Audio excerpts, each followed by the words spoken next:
తెలంగాణలో తొలి ప్రభుత్వ ఇంజనీరింగ్ కాలేజీగా కొస్గి ప్రభుత్వ పాలిటెక్నిక్ కాలేజీ అరుదైన గుర్తింపు సాధించబోతోంది. కొస్గిలోని ప్రభుత్వ పాలిటెక్నిక్ ను ఇంజనీరింగ్ కాలేజ్ గా మారుస్తున్నారు. దీనికి సంబంధించిన ఉత్తర్వులు కూడా విడుదలయ్యాయి. దీంతో తెలంగాణలోనే తొలి గవర్నమెంట్ ఇంజనీరింగ్ కాలేజీగా కొస్గి గుర్తింపు తెచ్చుకుంది. ఇంజనీరింగ్ విద్య మొదలైనప్పటి నుంచి ప్రైవేటు కాలేజీలదే హవా.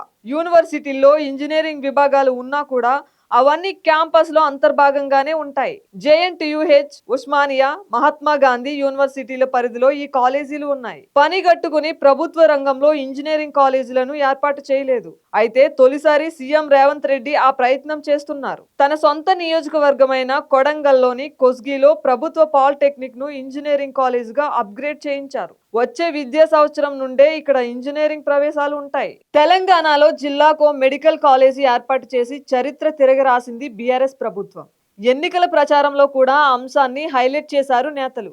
ప్రధాని మోదీ సహకరించకపోయినా బీఆర్ఎస్ ప్రభుత్వం పట్టుబట్టి మరీ మెడికల్ కాలేజీలను సాధించిందని చెప్పారు.